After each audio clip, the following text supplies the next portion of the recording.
चारु पङ्कजाक्षणं मदभुषुण्डगञ्जनं विनोदवेणुनिस्वनं सदैव नन्दनन्दनं भजे व्रजैङ्गमण्डेनं समस्तपापखण्डनं स्वभक्तचित्तरञ्जनं सदैव नन्दनन्दनं सुबर्हिमालवतंसकं सुनादवेणुवासुकं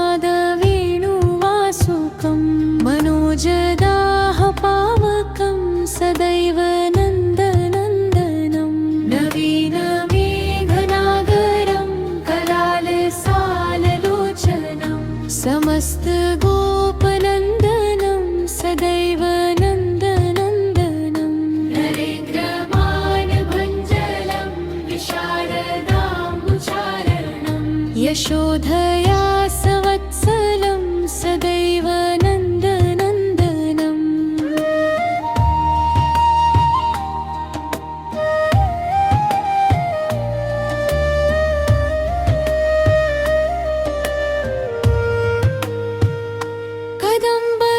कदम्बसूनकुण्डलं सुचारुगण्डमण्डलं व्रजाङ्गनामनोहरं सदैव नन्दनन्दनं सदैव पादपङ्कजं मदीयमानसे धरं सरोरुहाक्षमीश्वरं सदैव नन्दनन्दनं नरादिदेववन्दितं त्रिलोकशोकनाशनं प्रसन्नवक्त्रपङ्कजं सदैव नन्दनन्दनं